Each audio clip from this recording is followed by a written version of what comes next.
Hello everyone. Welcome to CellBlock Chronicles. Please subscribe, like, comment, and share our content. Growing up, I always knew I was different. While other kids were playing with dolls and dreaming of fairy tale endings, I was dissecting dead animals and experimenting with ways to control my peers. It wasn't that I was born evil. I just had a natural curiosity about the darker aspects of human nature, a fascination with the thin line between life and death. My childhood was a study in contrasts. On the surface, I was the perfect little princess, all pretty dresses and impeccable manners.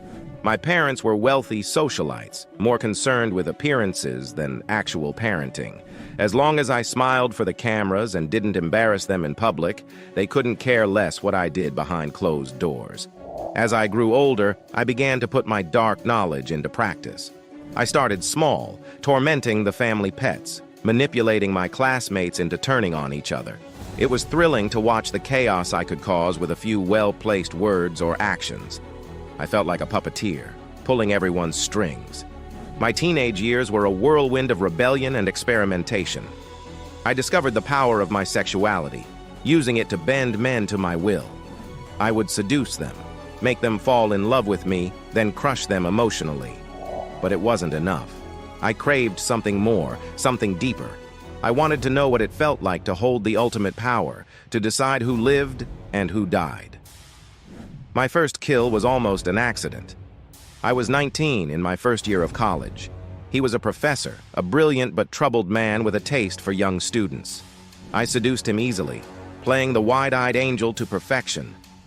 One night, in the midst of a particularly rough encounter, something in me snapped. As his hands closed around my throat, I felt a sudden, overwhelming rage. How dare he try to dominate me, to make me feel powerless? I'm not sure how I did it. One moment he was on top of me, the next he was gurgling on the floor, blood bubbling from the pen I'd jammed into his neck. As I watched the light fade from his eyes, I felt a rush unlike anything I'd ever experienced. After that, there was no going back. I was always careful, always prepared. I studied forensics, learned how to cover my tracks. I chose my victims wisely: loners, outcasts, people who wouldn't be missed, the ones society had already discarded. Over the years, my body count grew. A drifter in a seedy motel, his throat slit from ear to ear. A prostitute in an alleyway, her heart pierced with a stiletto. A drug dealer in his squalid apartment, choking on his own vomit after I spiked his heroin. But it wasn't just about the killing itself. It was the thrill of the hunt, the meticulous planning, the flawless execution. I would spend months, sometimes years, setting up the perfect murder. I would create whole new identities, weave elaborate backstories. It was like crafting a masterpiece, each brushstroke carefully considered. And the best part? No one suspected a thing. To the outside world, I was the perfect citizen. A successful businesswoman, a generous philanthropist, a devoted friend. I played the role of normal to perfection, hiding my true self behind a carefully constructed mask. Even my closest companions had no idea of the darkness lurking within me.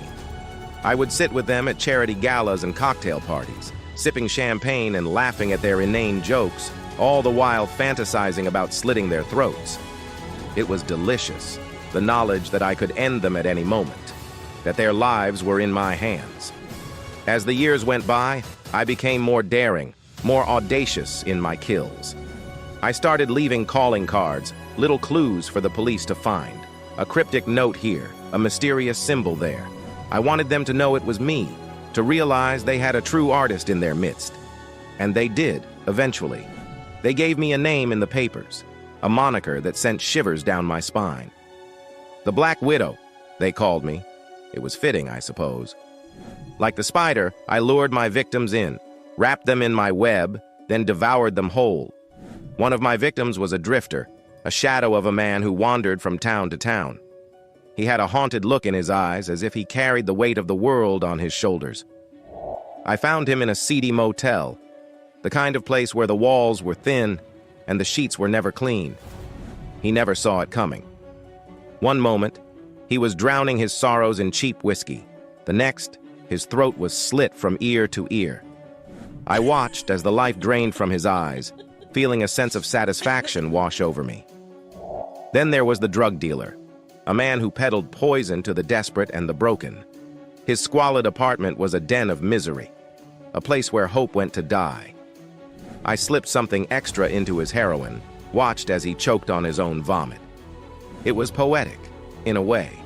The dealer, undone by his own product. Then there was Marcus, a charming, successful lawyer who frequented the same upscale bar I did. He was the type who believed he could have anyone he wanted. I played hard to get, letting him chase me, build up his desire. When I finally gave in, he thought he had won. He had no idea he was the prey. One night, after several drinks, I invited him back to my place. I played the part of the seductress, drawing him into my web. As he lay there, intoxicated and vulnerable, I used a pillow to silence his final breaths. The look of surprise in his eyes was a sight to behold. And of course, there was David, a struggling artist with a tortured soul. He was the perfect target, isolated, consumed by his own demons. I pretended to be his muse, his source of inspiration. He poured his heart out to me, never suspecting my true intentions. On the night of his gallery opening, I congratulated him with a glass of champagne laced with poison. As he collapsed, clutching his chest, the crowd thought it was part of his dramatic flair. By the time they realized the truth, it was too late. Each kill was different, unique. But they all shared one thing in common. They were my creations, my masterpieces. And as the years went by, I became bolder, more creative in my methods. I started leaving calling cards, little clues for the police to find. A cryptic note here, a mysterious symbol there. I wanted them to know it was me, to realize they had a true artist in their midst. But even the greatest artists make mistakes, and I was no exception. I got cocky, sloppy. I started taking unnecessary risks, leaving evidence behind. A strand of hair, a partial fingerprint, little breadcrumbs for the authorities to follow. The media went into a frenzy, the public both terrified and enthralled by my exploits. In the end, it was a stupid mistake that brought me down. A rookie cop, a random traffic stop. I could have talked my way out of it, but in a moment of hubris, I decided to toy with him instead. I played the damsel in distress, spun a tale of woe and abuse, and like a fool, he fell for it. He took me back to the station, offered me a cup of coffee and a sympathetic ear. And as I sat there spinning my web, they had already begun looking into me. They had been building up the case for years, and follow they did. It became a game of cat and mouse, a thrilling chase across the country. I would strike, then disappear into the ether, always one step ahead. The media went into a frenzy, the public both terrified and enthralled by my exploits. But I knew better. I wasn't some mindless killer driven by base instincts. I was an artist, a visionary. Each murder was a carefully crafted masterpiece, a tribute to my own twisted genius. When the guilty verdict came down, I felt no remorse, no regret. I had lived life on my own terms, had crafted a legacy that would endure long after I was gone. Let them lock me away, bury me in a concrete tomb. My spirit would live on, my name whispered in dark corners and seedy bars. And now, as I sit in my cell, staring at the blank walls, I feel a sense of peace. I have played out the grand drama of my life and have left my mark on the world. The guards, with their wary eyes and nervous whispers, know they are in the presence of greatness. They can feel it, the aura of power that surrounds me. Now, in the silence of my cell, I replay these memories, savoring each moment of triumph. The guards watch me with a mix of fear and fascination.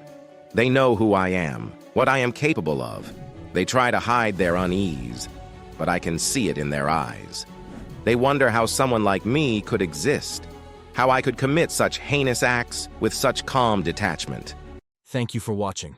Check out our channel for more CellBlock tales.